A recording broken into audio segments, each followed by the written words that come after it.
All right, what's going on, guys? People of YouTube, it's Belton here, coming with you guys with a mirror crafting video, the first one of the league in the Abyssal League, patch 0.3 for Path of Exile 2. We've got the new number 1 pDPS mirror bow. And so in today's video, I've actually written a script to try and make this a bit more concise than my natural rambling tendencies. And I'm going to walk you guys through step by step how this was made. And at the end, I'll show you guys some of the sort of underlying data that informed the decision making there, and present you the quantifiable or observable differences between the various options with respect to modifiers, base types, different variants like which runes or quality over socket, etc.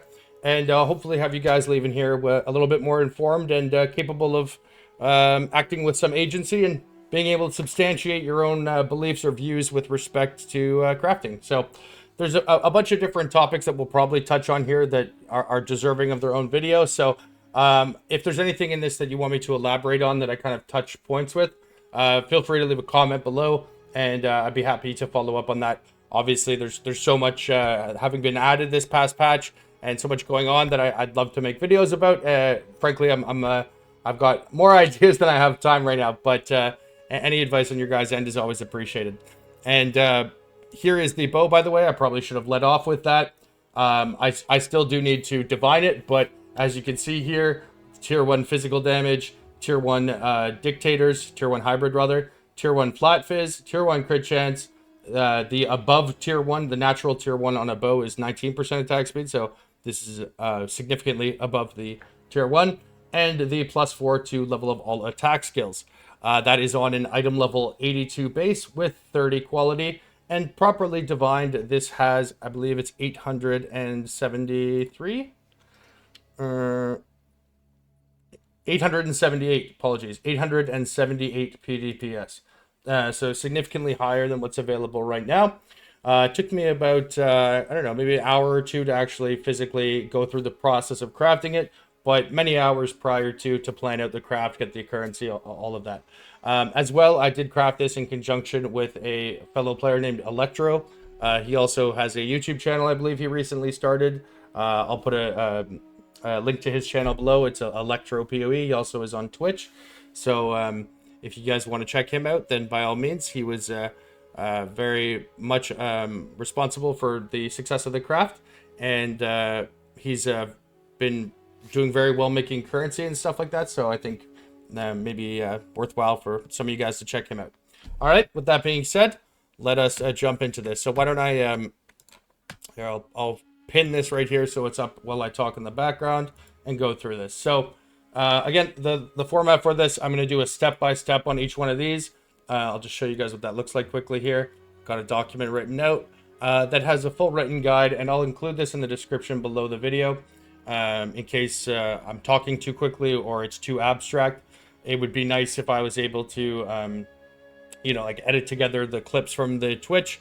Unfortunately, I was playing DMCA or copyrighted music, and so a bunch of them are muted, and it's also spread out over a long time period. And so we'll have to do with just this right now. But again, the step-by-step is written out fully, talking about, different forks. If you hit this, you can do this, blah, blah, blah. And so I'll leave that below for you guys to consult as well. If you're new to the channel and you are interested in crafting content, anything economy focused, I would appreciate it if you considered subscribing. Really appreciate the support, and hopefully I can keep providing value to you guys. And as always, let me know if there's any feedback or questions you guys have below. All right, here we go. So step 1, we're going to buy an item level 82 30 quality bow base. With respect to your tier 1 or your best bows, each one having certain trade-offs, upsides and downsides.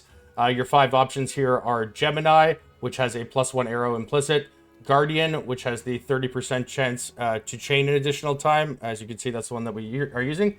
Ironwood, which does not have an implicit, but it has a higher base attacks per second of 1.25. Warmonger, which is like a balance between attacks per second at 1.2 and a fairly high physical damage. And then Obliterator, which is a new bow base. And the Obliterator has a higher damage output than any other bow, but it does have a negative effect from its implicit, which reduces the projectile range. So that's obviously how far your projectiles would travel. And so there's a downside with that trade-off there. So the first thing you're going to do, again, is just to buy item level 82, which is absolutely required in order to hit Merciless. That's the tier 1 physical mod. And the 30% quality, also mandatory, again, within the context of a mirror craft, because quality multiplies the base value of the flat damage that is on a martial weapon, as well on top of the first prefix, second prefix, and third prefix, but I'll elaborate on that further as we get along. As a side note, there are currently only 3 items in the entire game. Oops, shoot. There's only 3 items in the, sorry for the alarm. There's only 3 items in the entire game that have both item level 82 and 30 quality, one of which is obviously mine. And another one is a wand. Now, wands don't get any benefit from quality. Furthermore, the highest item level modifier on a wand is 81. So the 82 is completely irrelevant. So that one is kind of a wash. It doesn't actually really technically have any value in its status as an 82 or 30 quality on both measures. And the third one is a crossbow. So again, as a thought exercise, we'll go through all the potential options at the end of this after I go through the step-by-step. But it is worth noting, again, in a league that has millions of people playing over almost 2 weeks now, there is literally only one of these, just to give some indication as to like the baseline rarity with respect to making considerations on what to craft. But yeah, after you get your bow base, we're going to move on to the actual crafting steps. So the first one of those, step number 2, you're going to use perfect transmute and perfect augments with annuls until you hit Merciless, which is the tier 1 physical. So the bow, when I bought it, was white. The perfect transmute will make it magic with a minimum item level 70 modifier. And then the perfect augment will add minimum item level 70 modifiers to a magic item. Annuls can be used on magic items. So Merciless, which is the rarest prefix, also the highest item level at 82. That has a 25 weighting. It is actually the lowest weighted modifier in the game across all base types. That is the one that we want to get with the augments. So we're going to use annuls and the perfect augments until we hit that. And then after we do so, we can move on to step 3, which is to then use dextral annuls and annulment orbs. That will remove the suffix. And so we'll have the Merciless, and then we remove the suffix. And again, we just repeat that process using perfect augments until you hit either T1 crit chance, which is what I wanted, or if you are willing to forego the +4 to attack skills, right? The attack speed and the crit chance are mandatory. As a brief sort of tangent, I know that there's several bows that don't have the attack speed, and I highly suspect the case for that is that because it requires a greater essence, it has to be used on a magic item to convert it into a rare item. And so if you start the craft, or if you realize this like midway through the craft, where the base you're crafting is already rare, there's no way to add it again. So I do think it was a bit of a chicken and the egg scenario there for most of those ones. The attack speed, not only does it have quality of life with clear speed, being able to move and shoot faster, it also impacts obviously the base DPS of the item. But beyond that, it is also like one of the most efficient modifiers you can have, since it is above its natural role, right? There have been occurrences or instances in the past, historically in PoE 1, where it was possible to get slightly above a natural tier 1 modifier. What comes to mind is Deafening Essence of like Spite or Rage or whatever, where you could get like 58 dexterity instead of 55. This is in PoE 1. But never has there been one to this extent, where you have the local attack speed, which is capped at 19%, being able to go to 25%. That is a massive, like that's, over 33% stronger than its natural course, and that again becomes your base APS, which is then multiplied again by all of your increased and more sources of skill and attack speed thereafter. So really, really impactful. But again, for the purposes of mirror crafting, it does impact that bottom line pDPS, which for better or worse is often one of the foremost indicators or sort of driving factors that leads to something being mirrored. As a side note, for those of you who are unaware of my history with bows, In Path of Exile 1, I've crafted over 15 mirror bows, including what is widely considered to be the greatest item ever crafted in the history of Path of Exile, Load Thunder, which is a 100% perfect bow that costs 363 mirrors and took 610 hours to craft. I'm sure you could probably Google it. I won't go into the story too much on that. I also crafted 2 mirror bows immediately at the launch of Early Access, which were mirrored over 250 times, and I've done well over 10,000 mirror services over a better part of a decade on these bows. So this is an area where I have a fairly esoteric and specific level of experience, I suppose. Not that that necessarily indicates I'm always correct, but suffice it to say, I've done this many times before. So, yeah, now that we've got our bow, again, your consideration here with the crit chance and the attack speed being, by my assessment, the two that are effectively mandatory, means that your third modifier there is the one where you have some variability or preference. +4 attack skills, +2 arrow, T1 crit bonus, and then I suppose as a very distant fourth, you could consider putting haste on there. The perfect essence of haste, which is the onslaught on kill. But that is a massive waste of a modifier, in my humble opinion, since it is a global effect on a weapon where you always want to, especially on martial weapons, try to get things that are local to it because they become the base scaling for everything that you do thereafter. So if you ever have something that is a global impact, so the things like elemental damage with attacks, for example, is a global modifier.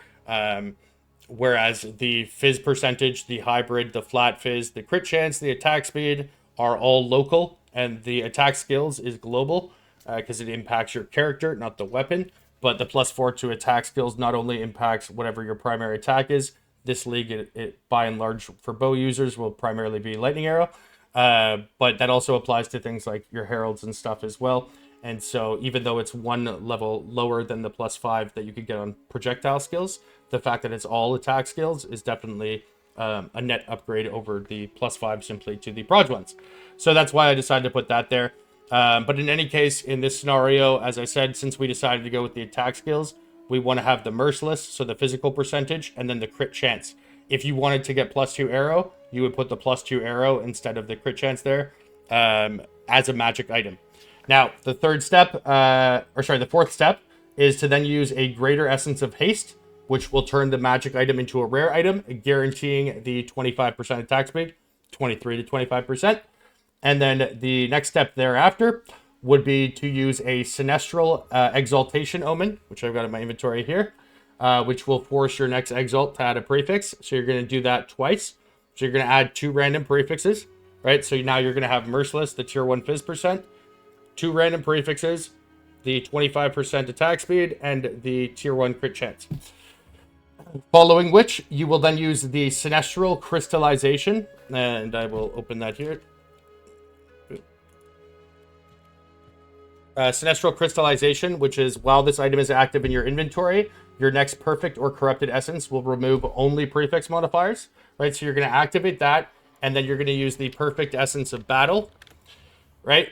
And I'm sorry, I skipped a step here. The first thing, prior to using the essence, you're going to apply Hinakora's Lock. So when you have the Merciless, the Fizz, the Fizz, which is Merciless, the 2 random prefixes, your 25% attack speed, and your crit chance, after that setup is there, you will then use a Hinakora's Lock, right? Then you'll use the Crystallization Omen and hover with the Perfect Essence of Battle. Perfect Essence of Battle is the one that adds the +4. Now that will remove a prefix guaranteed as a result of the Sinestral Crystallization. And what we are looking for is when we hover with the essence is to make sure that the prefix it's removing is not Merciless. So you'll have a 2 out of 3 chance, 66% of the time.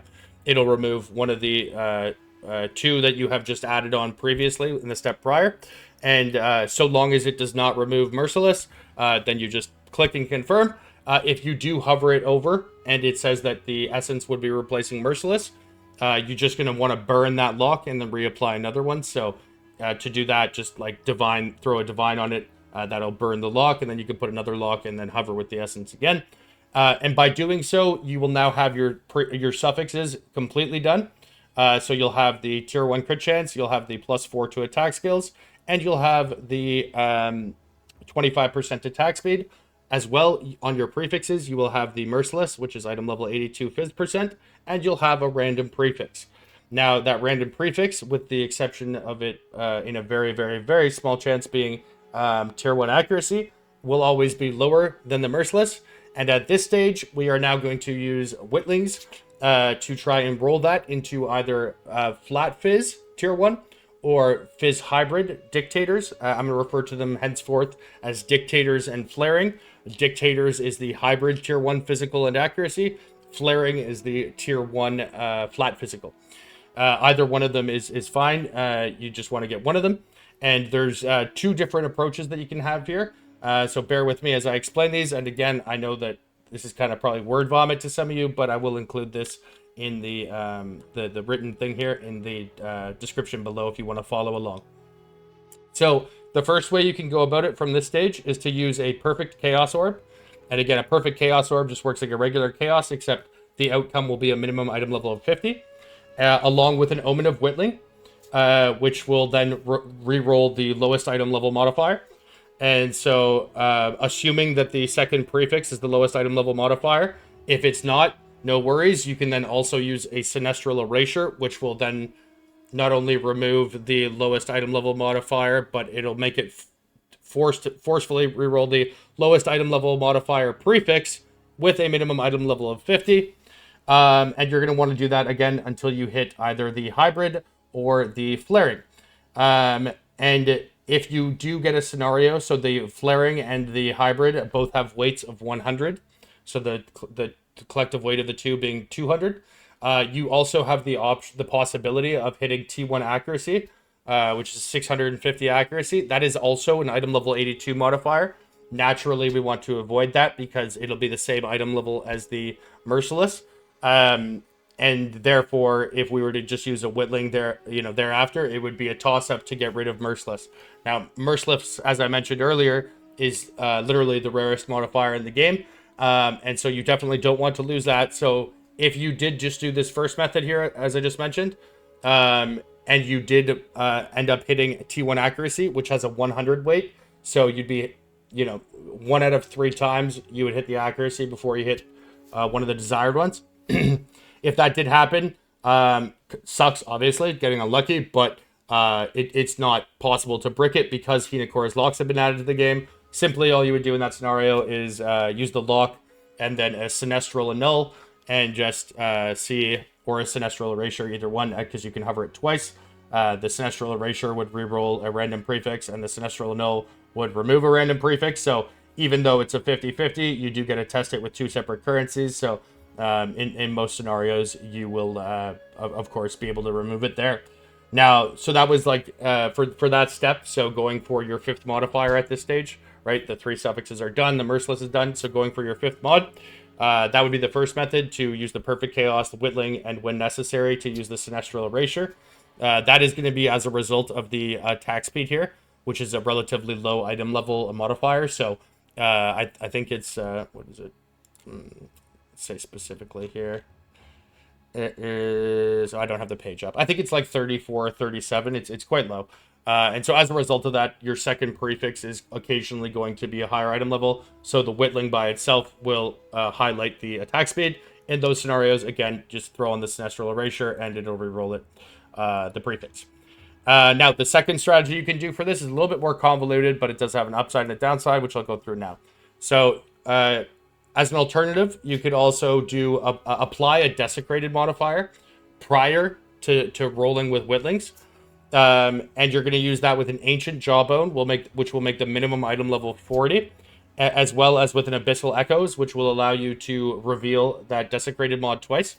And you will also follow this up with an Omen of the Light to remove that desecrated modifier if you do not get our desired outcome, which in this case would be flat accuracy. And the reason for that is that by having the flat accuracy as a desecrated modifier, obviously you are always able to remove that because of the Omen of the Light, but it would also make it impossible to roll the, like when you're using the Whittlings with the Perfect Chaos, it would effectively block the accuracy from rolling, which means that you would have no possibility of being able to hit that T1 accuracy, which, as I mentioned earlier, was the same item level as Merciless.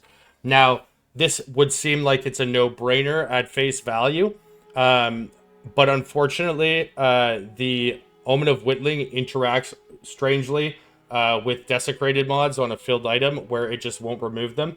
And the only way to get the Whittling to work again, once you have the prefixes at a higher level than the desecrated mod, is to remove the desecrated mod with an Omen of Light, right? And then once it's removed, the Whittling will activate again. Then you can remove the or change the prefix. Then you have to reapply the desecrated modifier with the jawbone and with the echoes, and you might have to potentially do this several times just to get the accuracy. And so, because of that sort of weird interaction there, which I do have on my VOD, if you're a very curious person and don't know what I'm talking about, you can go to my VODs on Twitch and look at the specific incident directly, because I did try to navigate it in several ways. But it just seems like there's the interaction between Whittling's desecrated mods and item levels does not work as it would normally. Not just to the point that like you can't remove a desecrated mod, like a Whittling won't work at all, period. Which is obviously atypical. I'm not sure if that's intended or not, but perhaps it is, just to combat some of the layered levels of determinism. Anyways, I digress. At this fork in the road, it's basically just a decision-making process on your end, assessing the opportunity cost of what is cheaper on average, right? To have a 1 in 3 chance to have to use a Hinakora's Lock, or having to, every like 5 or 6 Whittlings, having to apply a Ancient Jawbone plus a Abyssal Echoes plus an Omen of a Light, right? There's no objective correct answer here, because both of them have the exact same risk profile, right? Which is 0. Both of them ultimately make it impossible for you to quote unquote brick the item or lose progress or whatever. And so it's simply just an EV calculation, the expected value. So that's obviously going to be contingent on the price of locks and contingent on the price of the requisite materials for the Abyssal side of things. So in my case, it was cheaper because it was cheaper to... initially, I had done it with, as I said, with the Abyssal stuff where I blocked accuracy.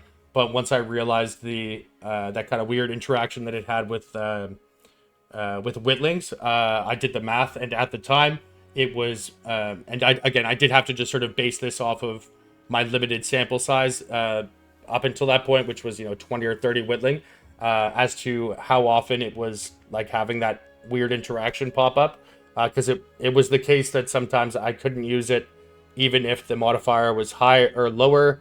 Sometimes it was higher, the second modifier, than the desecrated one.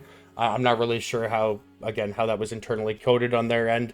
But nonetheless, though, on the basis of how many times I had to repeat it, let's say it cost 5 divs to reapply it each time, and it was like it took 3 attempts on average to get the accuracy, so like 15 divs per attempt. And it took like 57 rerolls on average to get the desired outcome. Right, so, and I had to do it, like, let's say once every 5 attempts. That'd be 11 times 15, 165 div, whereas a lock was like 80 divs, so it was like twice as cost effective to use a lock. Not to mention, again, the lock was only a 1 in 3 to have to even use one, right? So 66% of the time you wouldn't need one at all, whereas the other one was almost an assurance that you're going to hit that value either way. Much lower variance, a lower cost per reroll, but on that basis, I made the decision to abandon using the blocked mod with the desecrated, and I simply did the first method that I mentioned with the perfect chaos and the Omen of Whittling. And then eventually we ended up hitting the T1 hybrid. I did get quite lucky at this phase. I think I only used about 40 or 30 perfect chaos orbs and Omen of Whittlings, and about, I'd say, 10 to 12 Sinestral erasures, so approximately 1 in every 3 rerolls. Required that addition as well. Now, I've kind of fallen off script here, even though I had one, so forgive me if I repeat myself, but I'm just going to read what's written, just so I can get back to where I'm supposed to be. So yeah, the 8B was to apply a desecrated modifier using the ancient jawbone and abyssal echoes, using the omen of light as needed, until you get accuracy so that you can block it prior to completing the original step mentioned with the Witlings and perfect chaos orbs. This is done to prevent the possibility of rolling T1 accuracy, which is the only other item level 82 prefix, along with Merciless. T1 accuracy has a weight of 100 versus the collective weight of 200 from both Flaring and Dictators combined. Due to Hinakora's locks not allowing the item to be quote-unquote bricked, as you can remove it should you get unlucky and hit the T1 accuracy prior to hitting either of the remaining T1 Fizz mods, you have no effective downside ultimately. The opportunity cost to doing this versus just doing it straight up is that Omens of Whittling do not interact normally with desecrated modifiers, and as a result, you frequently need to remove the desecrated modifier with an Omen of the Light. Use the Whittle to remove the whatever the problematic second prefix was that's on there organically, and then you have to reapply the desecrated modifier, cycling the requisite abyssal currency until you get accuracy back again, before continuing with the Whittling and perfect chaos orbing. As a note to this, the merit of either method boils down to its expected cost. This can be quantified at any time by factoring in the cost of the locks versus the accumulative average cost of having to do the abyssal omen cycle. Both scenarios are incapable of failing or breaking. However, there is no definitive better option, as they will always depend on the relative pricing of the currency items. As of the creation of this, the math favored doing it the first way, as I said, without the desecrated mods, although I did start with that one. As of the creation, the math favored that way. However, as a note, this will likely skew towards favoring the desecrated modifier version the further you get into the league, as locks tend to inflate or hold value much better than most things. And so I suspect that the cost of locks will be, this is based on historical trends and just from my not so limited experience with crafting, the fundamental sort of intrinsic use case that locks provide, as opposed to the abyssal currencies that are required. If you just look at it as a binary with one option potentially requiring one of the other one on that, locks are far likely to outpace the inflation of the other ones, and therefore, the more expensive locks become, the more the favorability shifts towards doing it the desecrated way. Yeah, so as locks get more expensive. Moreover, the choice to use perfect chaos orbs, as I mentioned, I was using those with the Whittlings, as opposed to just using regular chaos orbs, which obviously just work as they normally do, and greater chaos orbs. Greater chaos orbs are a minimum item level of 35. Perfect are a minimum item level of 50. Obviously, 50 is always going to reduce the modifier possibilities the most. However, 35 might sometimes still be the better decision from an expected value calculation perspective, right? Like if the perfect one reduces the mod pool by half, whereas the 35% reduces it by like 1/3, right? So like, let's say there's 100. So let's say there's 100 mods, the perfect reduces it to 50. And let's say the greater only reduces it to 66. If the perfect essence is like 30 times the cost of the greater essence, you also have to factor in the Whittlings or whatever. Then it would be cheaper to do it with the greater essences. And so it's multi-varied like consideration, but on the whole, it's really just, again, 99% even of crafting is not in the mechanical process of crafting itself, like clicking. It's in the planning, like everything I'm articulating to here now to you guys, right? Planning on contingencies, reverse engineering a predefined set of outcomes. Like, again, crafting is predicated upon intentionality. You should know exactly what prefix 1, 2, 3, suffix 1, 2, 3, the item level of the base, and every step, right? Why you are picking a certain mod, and why you are picking it at that stage, and like why, right? Like each one making it the next one follow a basic step of logic in order to fill a puzzle, essentially. Really, it's a good analogous way of thinking about it is kind of like a Sudoku puzzle, right? every modifier being kind of like filling out an individual number, the prefixes kind of like filling out a 3x3 square, and the finished craft being like the whole 9x9 square, right? Every little step that you take, it always can be dictated by logic because it follows a set rule, right? Either like, and then every step you take kind of clarifies the bigger picture and makes every subsequent step easier as well. So if that provides any kind of insight, it's a way that helps me think about crafting in terms of being effective with it. But as I said, yeah, the decision to use one of them or the other is simply a cost of EV, so expected value. Each orb tier costs more per attempt, but it reduces the total available modifier pool. Since each Chaos Orb has to be paired with a Whittling, and about 30% of the time, a Whittling and a Sinestral Erasure, due to the item level of the 25% attack speed, as I mentioned, it will generally favor using a Perfect Chaos. At the time I created this, which was last night, today is September 9th, so September 8th, 2025, in case you're watching this in the distant future, using a Perfect Chaos Orb was more, reduced the average amount of attempts by more than 50%. Furthermore, it did so at a cost of 2 divines per perfect chaos, sorry.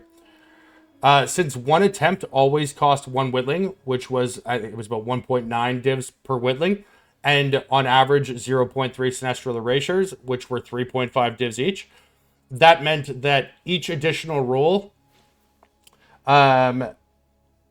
saved 3.2 divines, right?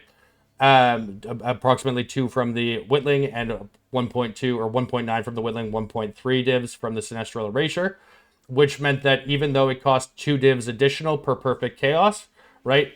Every perfect chaos, by reducing the mod pool that much, saved me 3.2 divs and cost 2 divs. Now, because it's like a 1 in 70 or something, 1.2 divs not a big deal, but extrapolated over the total weighting of the mod pool, that's obviously like 85 divs, which is no small amount, right? That's, enough to buy a lock, for example.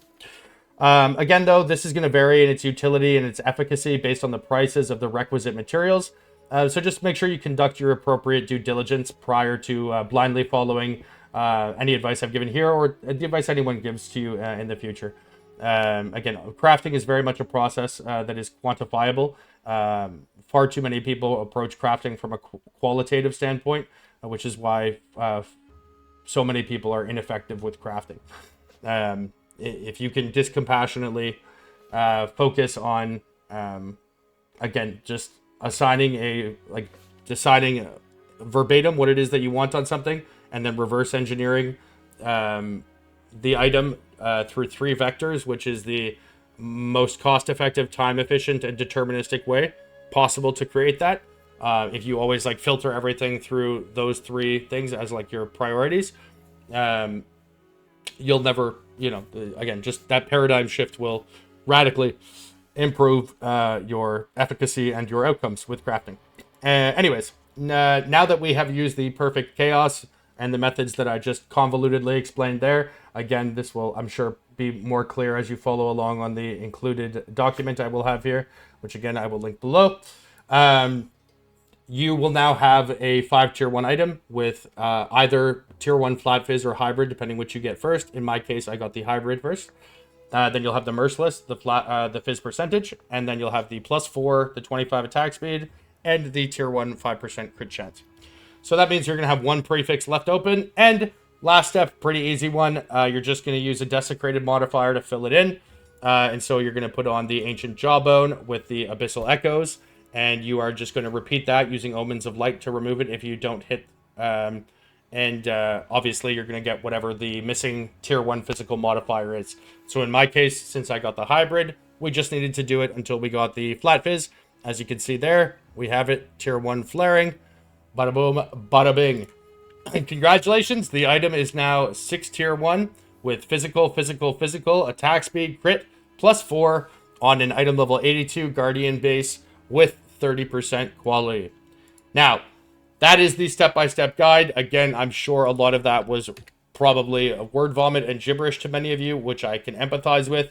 But again, there will be the written guide included. Now, I just wrote some notes below this here that I do want to go over because now I'm going to explain to you a couple of things about the craft at large.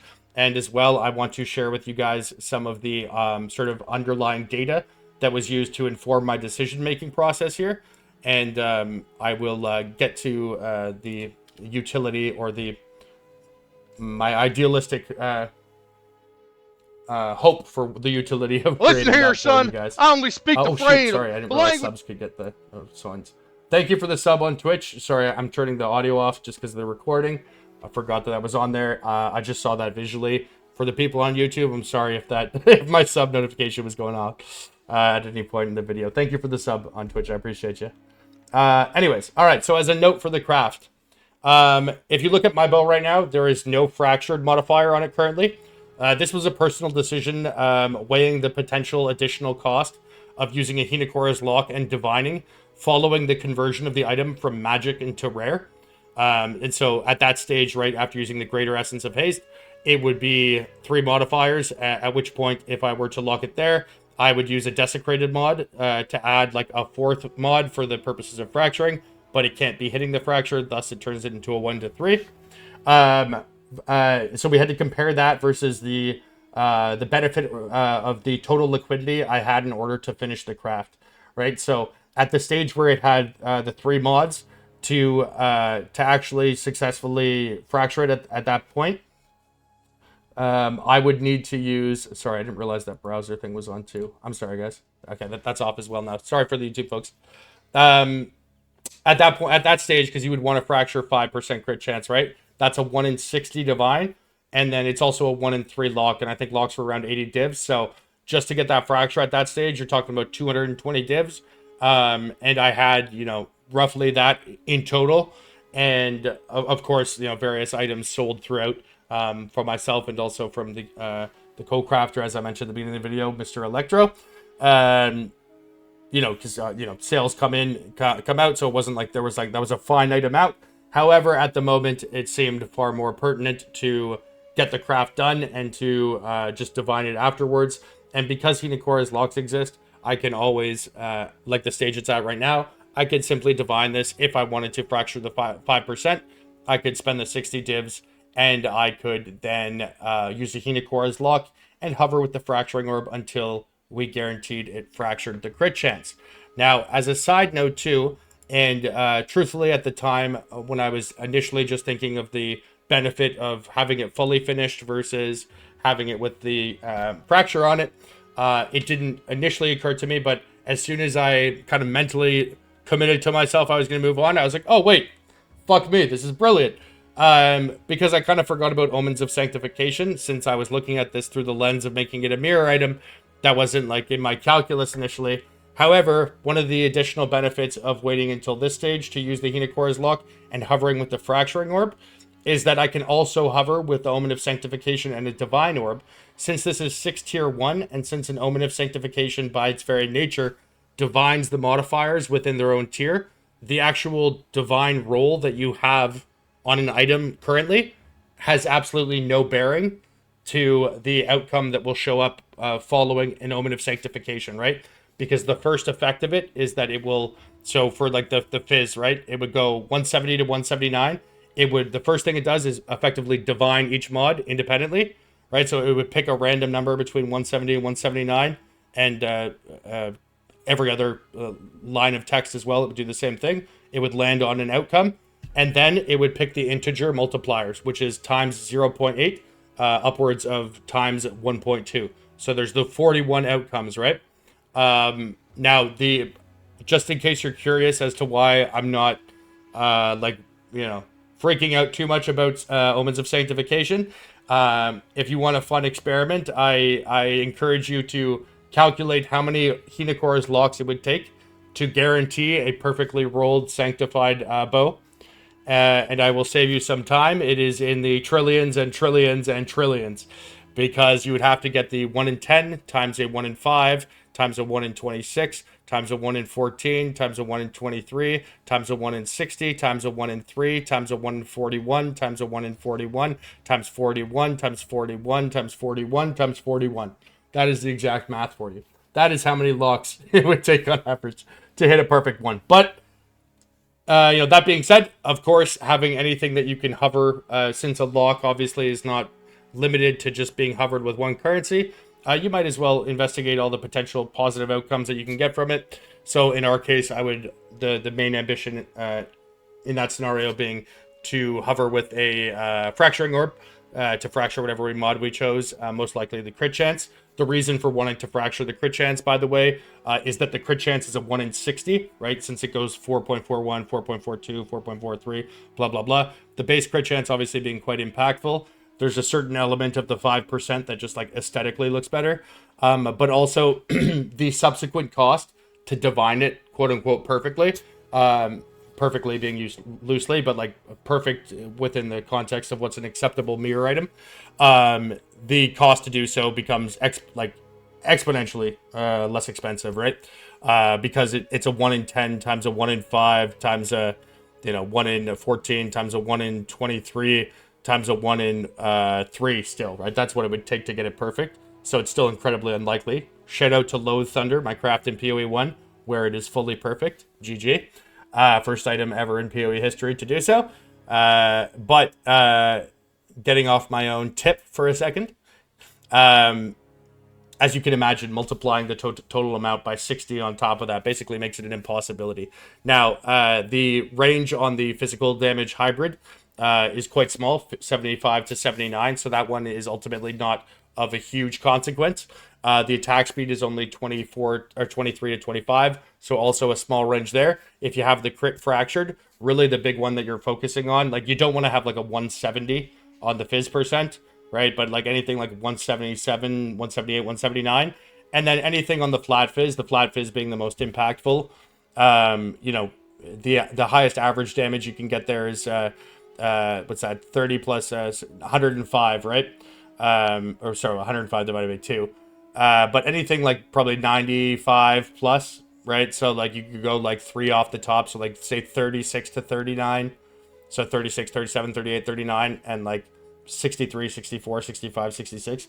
So if you give yourself a little bit of a cushion there, again, you're talking about, it'll probably be like a few pDPS per individual digit that it is off perfect. But of course, especially this early in a league, there's not really an expectation on anyone's part that, the accuracy flat is not even factored in as a consideration at all. But there's no expectation to ever have a perfectly divined item because it costs tens of thousands of divines to divine a physical item perfectly. But again, the fracturing of the crit does make it much, much, much easier and much cheaper to make one that's in that 98th percentile.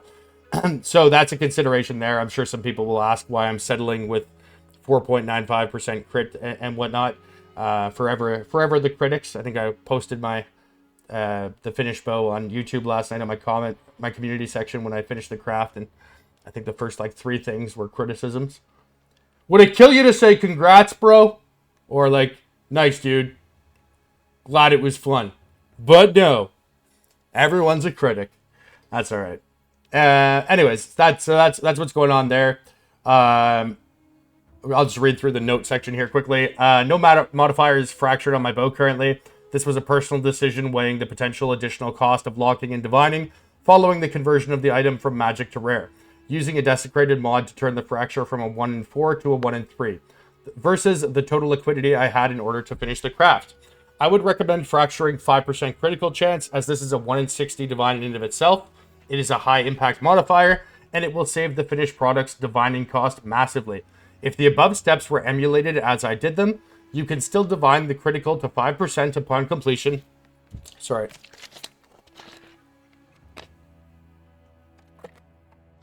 To 5% upon completion, using locks and fracture hovers until it lands on the crit. The upside to this, additionally, is that the bow is now 6 tier 1, so you can also hover with an Omen of Sanctification and a Divine and or a Vol Orb to potentially get a one-of-a-kind above mirror tier item. Now, again, I hate the term mirror tier because it's meaningless. So either you have a mirror item or you don't. But in terms of the popular slang and nomenclature, I know that's the common phrase. I guess we'll have to think of something that's like a more catchy way of referring to what would otherwise be a mirror item that has been elevated past its natural capabilities as an item. Like again, a sanctification, because it can go up or down and it has to divine the mods. The amount that it would take on average just to get all of the mods positive is rather extraordinary. Not even factoring in the cost of each attempt. And so it will certainly be an exceptional item that does do so.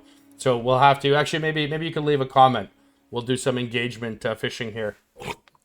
What do you guys think the new what would be a good name for above mirror tier or above a mirror item? Sanctified doesn't, because like sanctified's an item tag, right? Sanctified doesn't mean that it was a good sanctification in the same way that like a corrupted item doesn't indicate that it was a good corruption, right? So we'll have to think of some sort of catchphrase way of referring to that. I task you, YouTube chat. In any case, I digress. Since sanctification divines the modifiers prior to multiplying the integers with a multiple of 0.8 to 1.2, the roll on it at the time is irrelevant with respect to the divine. This will, of course, cost 60 divines on average to get the crit to 5%, and then 6 locks to hit the crit. So the additional cost is substantial versus doing so earlier. At any stage, you can lock without any major concern, as every modifier will be a tier 1 as of being added. However, you do not want to errantly fracture a poorly divined roll on any of the modifiers. The likelihood of rolling a perfect merciless and attack speed roll and 5% crit, which would be the highest probability chance for success with respect to hitting the fracture, only costing 3 locks on average, since you would block one with a unveiled desecrated mod. That would cost, again, just to divine that would be a 1 in 10 on the merciless, a 1 in 3 on the attack speed, and a 1 in 60 on the crit.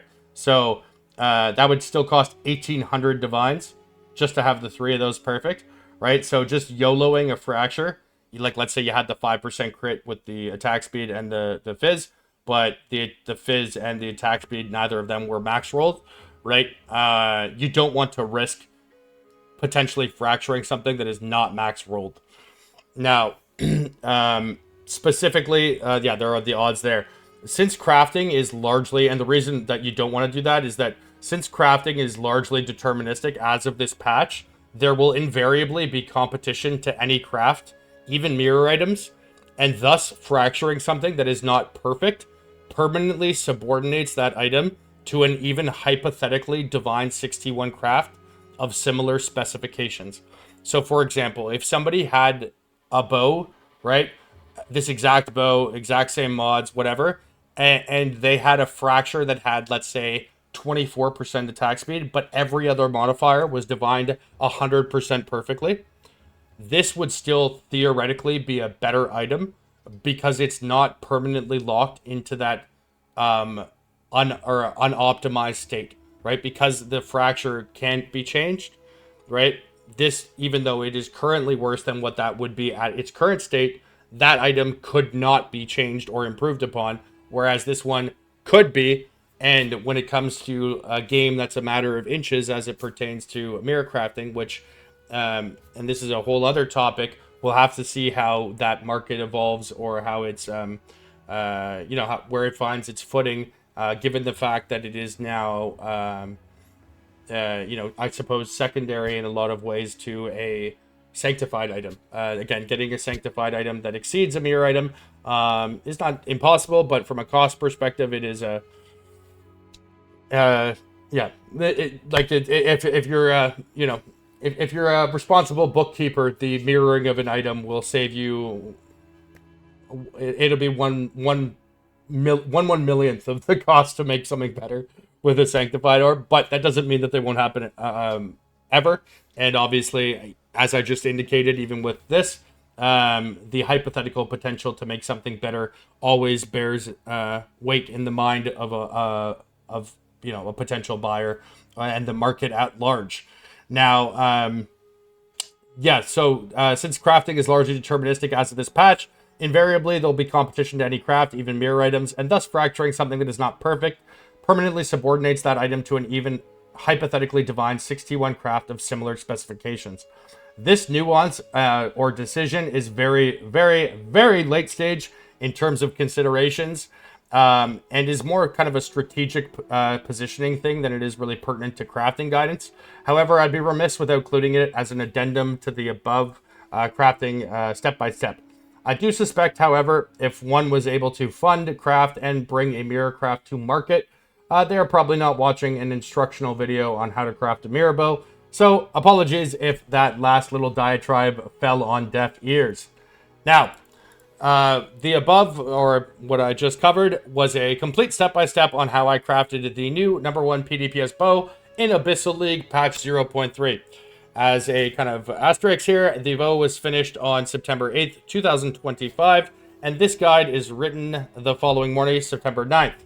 All prices, strategies, and methods are current as of this date, and all strategic crafting decisions were made based on the material costs as of this date. This is obviously subject to change in the future if you are watching this at a later date, so again, do conduct the appropriate due diligence if that is the case.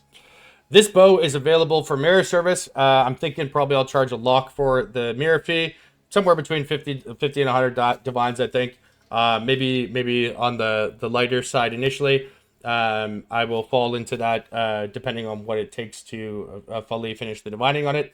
As soon as I woke up this morning, I started putting this together, so still have some things to do there. But it'll be in that range. If you are interested, my in-game name is at the Prophet, spelled like this.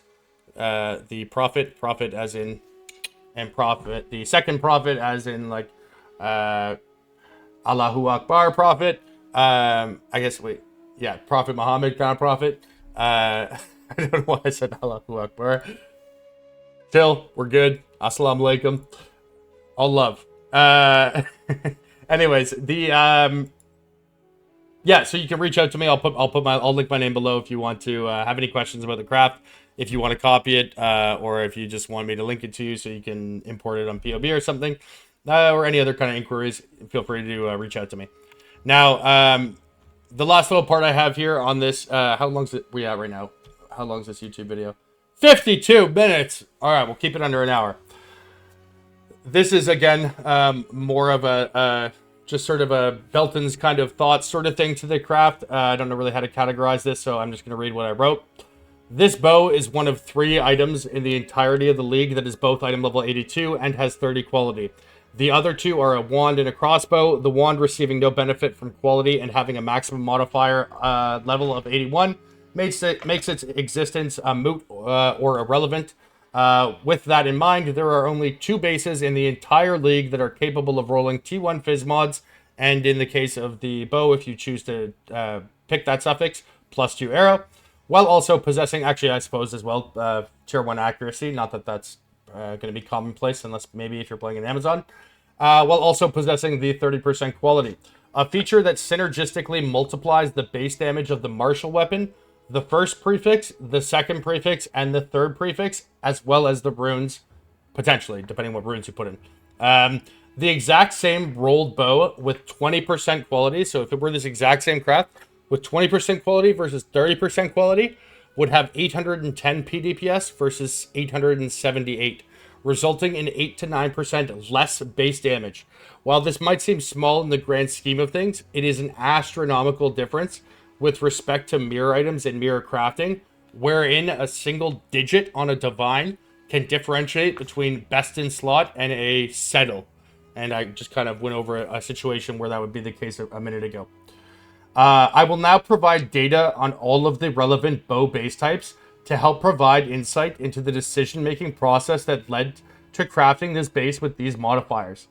I know prior to releasing this that there are going to be multiple comments left on this video asking why I am not crafting it on X base or with X modifier, and I'm just going to be direct about this and call a spade. I understand that Sushi and Fubgun have differing views at times than I do, and or have advocated for different variants of this craft to their respective audiences. I respect both Sushi and Fubgun and their abilities as players, and the commiserate impact that their suggestions have downstream in the community. Crafting and the process of min-maxing or optimization, however, do not belong in the realm of the subjective. Qualitative references and dispossessing oneself of critical thought, substantiation, and intellectual honesty are not virtuous traits, but more importantly, they have no bearing on objective reality, and a dogmatic adherence to them as a guiding foundational principle will not lead to a path of success. Crafting is an entirely quantifiable process, as is min-maxing, and with no with no desire to encourage loyalty to anything or anyone but the truth, I will now present to you all of the pertinent information for each base type in their various manifestations, along with the upside and downside of each, and this will include different variants across individual bases, for example, 30 quality versus 3 sockets, or different runes, 18% fizz versus putting in +1 arrow. It is my aim in doing so at the end of the video to provide a neutral overview in terms overview of the items distilled into their relevant parts. Consensus is often misleading, and the majority by its very nature will aggregate towards average. Since we are in the business of making the best, it is intrinsically going to be in conflict with what is commonplace. So I am hopeful that you will allow yourself to be dispossessed of any notions you may have regarding what belongs where, unless or until you are able to substantiate that view with the singular, relevant vector upon which all crafts, decisions, and items should and must stand, and that is their merit. With that being said, here is the data. Sorry, give me a second here to take a sip.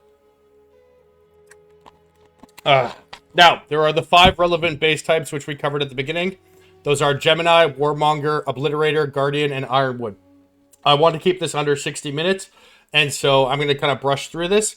But as you can see here, I've broken down the different variants that you could have with socket or orientation, as well as obviously the upsides and downsides of their respective implicits, the various qualities, and also the shuffling of different runes. Now, if you take a look here, you can see that what was once king, the Gemini bow, is significantly worse than any other base type. This is the case for multiple reasons that kind of layered onto one another. Now, the Gemini adds the +1 arrow as an implicit, right? Initially upon release, all else being equal, that's a massive upside. However, once they added the runes that can add +1 arrow, the proportionate benefit that implicit gives is lessened, right? Because now the proportionate impact of that, if there's only one socket and you can swap one socket, which was previously, let's say, 18% fizz, into +1 arrow, that means that the relative impact of that implicit is 18% fizz. But there's 2 sockets, so that's 9% fizz. But they now added more sockets with exceptional bases, which means it's 6% fizz. And that would be bad enough on itself, but then they also nerfed the base damage and the attacks per second. So not only does it not have a unique function, but its base damage is astronomically lower than the other base types, as you can see here.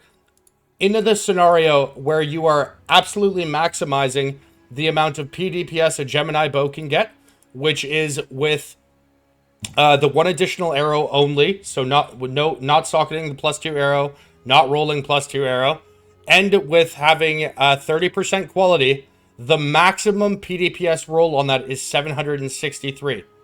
Now, going over the other 4 base types, the Guardian bow, which we have, which also has a clear speed oriented implicit, which is chance to chain an additional time.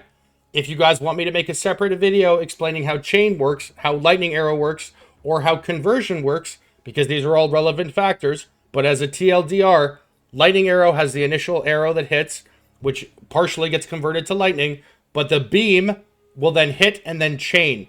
The beam is what does the majority of the quote-unquote AoE or clear, and this chain gives it a 30% chance to chain an additional time. Moreover, the beam has a 100% fizz converted to lightning as an effect to it. So your fizz damage is effectively getting converted to lightning damage regardless, and you still get the upside benefit that Fizz provides, not only with the scaling off of the quality, the intramodular scaling, but you can also take advantage of things like Heft, Ryathelas, which both get calculated the max end prior to conversion, and you can still use things like Fizz Leech and as mana or whatever as on top of that. But most importantly is the sort of a symbiotic or synergistic way in which all three of your prefixes scale off of one another, which also scale off the base damage of the weapon, which also scales off the quality of the weapon, which also scales off the attack speed of the weapon, which also scales off the sockets, right? It's like getting how more multipliers are always better than increased ones, just on face surface level, right? Because each one is an independent multiplier, right? If you have just flat elemental damage, it doesn't scale off anything but the attacks per second on the weapon, right? If you have flat lightning, right, instead of, let's say, dictators, right, that flat lightning just gets added at the end, and it's, so like, let's say it's like 1 to 200 or 1 to 201, right? And you go 1 plus 201, that's 202, divide it by 2, that's 101, and then you multiply it by the attacks per second. That's it. That's the only form of scaling it has. Whereas the flat physical gets added to the flat physical of the base, which then gets multiplied by the additive total of the hybrid plus the merciless plus the runes, right? And then the cumulative total of that calculation then gets multiplied by 1.3 because of the quality, and then that gets divided by 2, and then that gets multiplied again by the attacks per second on the base. And so naturally the capacity for that to scale, since they all balance off one another, is the reason why Fizz weapons have always been quote-unquote king. Elemental damage with attacks is a global modifier, and can therefore, in my humble opinion, has no business being on a weapon at all, unless it's a pure elemental weapon, in which case you probably have additional sources of flat elemental damage from like rings or gloves or things like Hawa. Important thing to note, there's no difference between flat elemental damage that's on other pieces of gear versus the weapon, but the flat physical damage that's on other pieces of gear does not function the same way. Neither does the flat physical that's added by Amazon. This is also something when I'm streaming, I've noticed a lot of people don't seem to really understand how it works. So again, if these are any things that you guys want to be explained, be happy to make a separate video about it, because obviously it's a fairly, I mean, each one of those could easily be made into its own 20-30 minute video or whatever. But anyways, I digress. If we look at the bases here, I will now, if you were to take the 30 quality 2 socket base with the double Fizz rune, okay? This is the maximum DPS for each base type. Gemini, 763. Guardian, 878. Ironwood, 887. Warmonger, 937. Obliterator, 1040. Now, Obliterator has the downside of the reduced projectile range for a build and an archetype that is largely predicated upon its capacity to clear. This seems like a non-starter for me, despite the fact it does have the highest base damage. I suppose if you were just doing boss killing, or if the projectile range, in the way that it was manifested or implemented, has lower impact than the face value would indicate, maybe it works. But this one, for that reason, was largely, that was taken out of consideration on my part. Now, aside from the fact that there's the ultimate scarcity with respect to the 30 quality I-82 bases, and I mean ultimate scarcity, there's literally 2 of them that exist. If we were to just take then the Warmonger, the Ironwood, the Guardian, and the Gemini at their face value, okay, neither the Ironwood nor the Warmonger have implicits. So the upside of the Ironwood is that it has a higher attacks per second, with the base being 1.25. But as a result, it has a bit lower of an average damage. The Warmonger is a nice balance where it's got a base of 1.2, as well as having a high base physical. But the trade-off for that being that it doesn't have a beneficial implicit. Now, the Guardian has a slower base, so it's 1.15, which means it has a higher average damage. But the pDPS being similar, since it, again, it has the slower base damage. But it does also have the additional benefit of 30% chance to a chain an additional time, which, again, there is a certain threshold whereby, you can put the +1 arrow in the rune, +2 arrow in the rune. You have Ricochet. Maybe you're using Nova, right? Each one of these arrows can hit, and then it shoots off the beams, and then the beams chain, right? Having a 30% chance for those beams to chain an additional time if you only have one arrow, for example, adding one arrow will be more effective. But if you already have multiple arrows and each one of those shoots multiple beams, and those beams only chain like twice, having 15 beams going off with a 30% chance means you're actually adding more effective damage even to your AoE than you would with the +1 arrow, right? So it's, again, there's always nuance to these things because they're situational, but the idea that it is simply flat out better to always have +1 arrow for the purposes of clear is simply patently false. Now, contextually, again, there are scenarios where it would be, but everything is relative. That being said, though, it should not be disregarded the additional chance, the 30% chance to chain an additional time. That is not a meaningless stat. That being said, though, that is obviously a stat that is oriented towards clear. It's not particularly going to have a massive impact on single target. Similarly, at least with respect to lightning arrow, neither would the +1 arrow. It does for certain skills, but not for lightning arrow. The Gemini bow, though, you can see it had its base damage nerfed all the way down to 763. Whereas the Guardian bow, having a similar benefit from the implicit, has a base damage of 878. That is about 23% more base damage while having an arguably, I would say it's a lateral move. Maybe, again, if you want to just look at every skill, whatever, like even if you do want to put the +1 arrow above it, that's fine, but 23% less damage, plus the +1 arrow can be obtained with a single socket, of which you can have 3, and there's the +2 arrow suffix if you're doing your own bowcraft, and you have ricochet, and you have the base arrow, and you have nova, etc., right? And so you'll see that the upside of what a Gemini provides, given that, not only is it from a relative standpoint significantly less than what it was, let's say, last league. And I also say this, by the way, just so you know that I'm not saying this as like a hater of Gemini bows.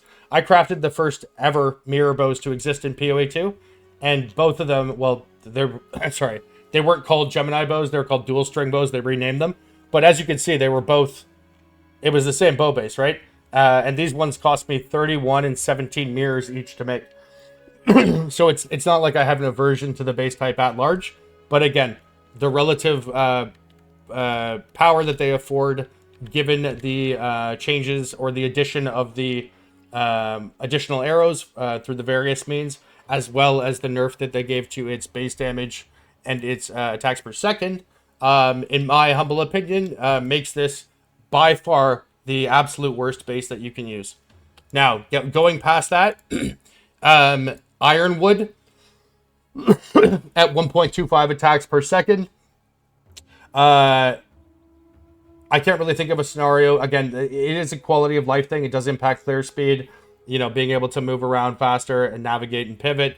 You don't want to attack that slowly. But again, having the 0.5 versus the Warmonger, I think Warmonger at large is just a far better choice if you're going for no implicit compared to the Ironwood. But again, if you have a preference for attacking faster with smaller hits, that's obviously going to be somewhat subjective. However, the Warmonger does have a maximum roll of 937, whereas the Ironwood is only 887. The Ironwood is almost exactly comparable to the Guardian bow, but the Ironwood does not have an implicit, right? On top of that as well, because it's a faster base, but at lower base damage, the hits will also be smaller.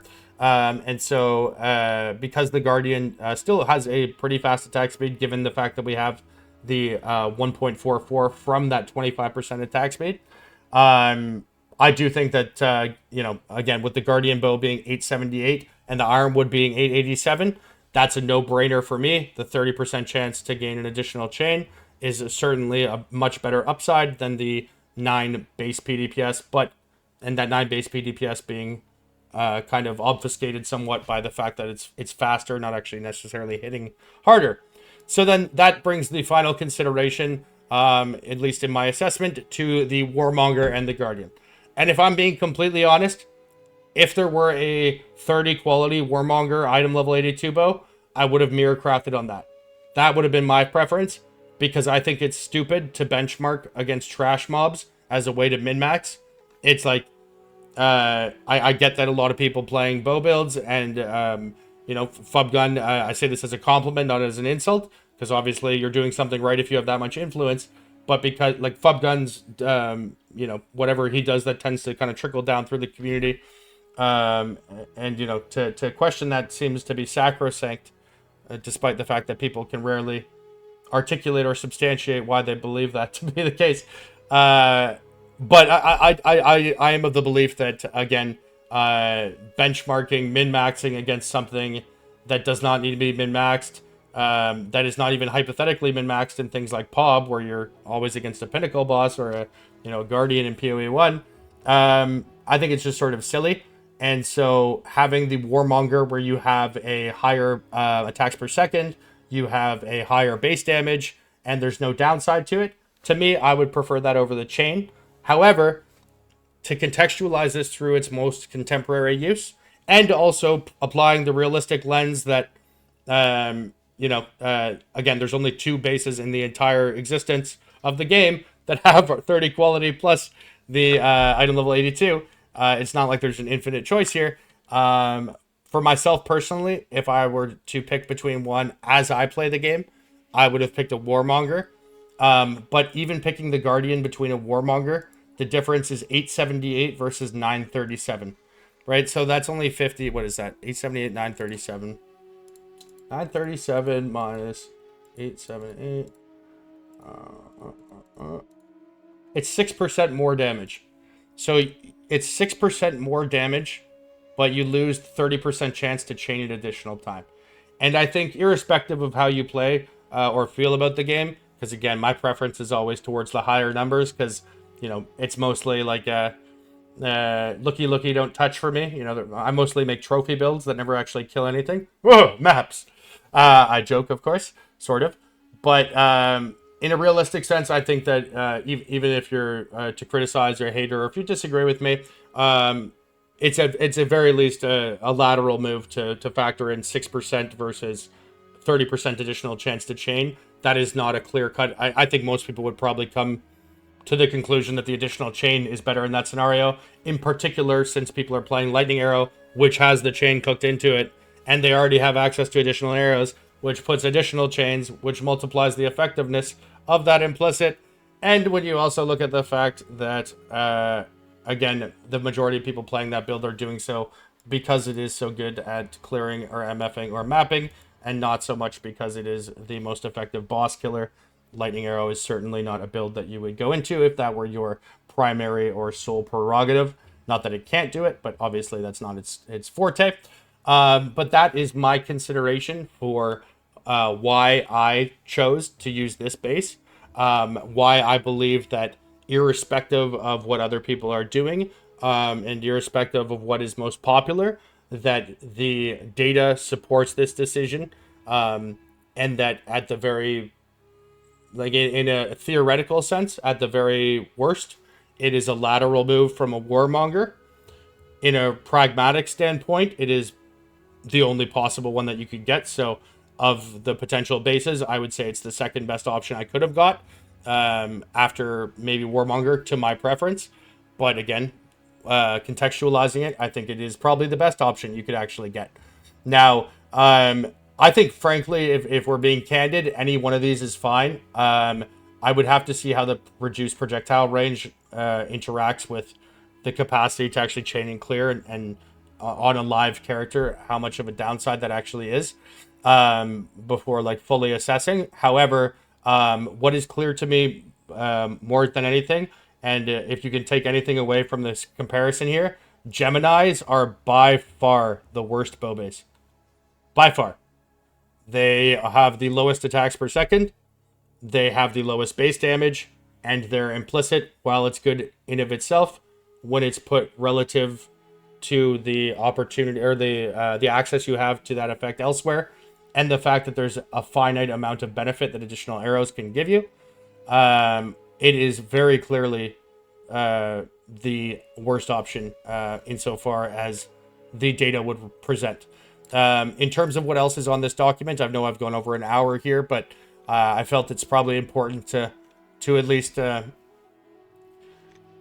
through my views on that, because I know immediately as of posting this video, I suspect, even though this addendum is here to the crafting, I am quite certain that there will still be a multitude of people arguing with me, or telling me I'm wrong, or asking why I'm not doing FubGun, or a bunch of people that stop watching after 5 minutes to pause to make a criticism before finishing. Which, I mean, to be fair, my videos are fairly long. But anyways, the rest of this document is just breaking apart the different orientations with respect to what sockets are put in, etc. And those are collated here as well. So you can see here how there's 4 of each one. The top one is 30 quality with double fizz runes. The second one is 30 quality with double +1 arrow runes. The third one is 3 sockets, 20 quality with fizz runes. The fourth one is 20 quality, 3 sockets with 3 arrows put onto them. So that's how they navigate there. I'm not sure if I'll share this yet, just because, I mean, anyone can do this. You just have to do the math yourself, but you'd be surprised how much manual calculations and data like this can provide a leg up on the market, just out of the general avoidance and disdain people have for math or for Excel, which, to be fair, makes sense. It is a video game. I'm sure most people don't want to do a statistics class. However, I feel like I've presented a fairly cogent and, whether or not you agree, clear case as to why I believe Guardian not only is not a bad base, but holds its own against the best possible, and why the bases that you are potentially pontificating about and attempting to evangelize on are not as good as you believe. You disagree with me? Love to hear it, but please, if you're going to do so, substantiate your views, right? If you want to engage in a meaningful dialogue, I can respond to points of merit that are based off of data or based off of different interactions or potential oversights that I may have with respect to skill function or whatever. Or maybe there's, a skill type that people are using aside from lightning arrow that I'm not thinking about, that, hey, Belton, you're overlooking this, right? Completely meritorious. But just, to drop like an XD, LOL, base sucks, QQQQ, pussy, that's not exactly that productive. And obviously, you get thick skin making videos after a while, but it's always nice when people are, seem to be like on the same side. Because believe it or not, the point of these videos is to help raise the, the average sort of crafting IQ of the people who watch them, and hopefully, help improve the aggregate and get some people involved in a passion that I have for myself and a game that I love. So I know that the later part of this video, the latter part, was, a little, not dramatic, but a little off topic perhaps, but I hope it landed well. If you have any comments, questions, concerns, feel free to leave them below. I do have a ton of stuff lined up, as you can see here. I am going to be doing a 30 quality chest craft, as well as I'm going to be doing a video showing how to craft helmets, a video showing how to craft amulets. You can see here I've got like the Spirit T1, T1, T1 30 quality chests. We've got the crit double crit +3 amulets. We got a whole slew of things to drop on you guys here. I'll try not to overburden your, what do you call them, subscriber feeds. But yeah, anyways, if you got any suggestions or things you think I could potentially make a video on that would be helpful for you, let me know. Open to suggestions at all times. I did put a poll up on my community. How long am I going here? An hour and 18 minutes? What is that? 79, 78 minutes? Well, brevity was never a strong suit of mine. Is what it is. For those of you still watching, God bless, Godspeed. Thank you for taking the time to listen to my thoughts, and let me know if you have any feedback. I do appreciate those of you that watch all the way through.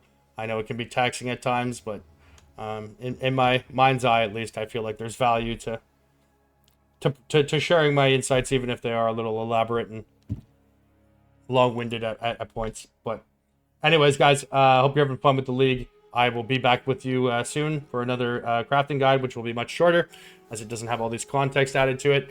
If Sushi or FubGun watch this, again, I have no personal qualms with you whatsoever, and if anything I said was interpreted as a pejorative or diminishing, I was not intended that way. It's just I have some frustrations in the hordes of people who come and kind of like, Belton, tell me why this isn't being done this way.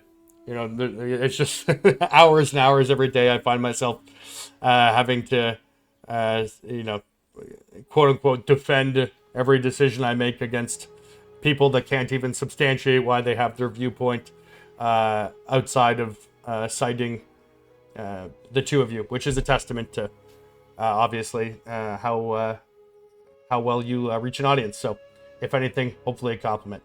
Anyways, guys, talk to you soon. God bless. Have fun with the league. Take care, and I'll see you next time. Peace.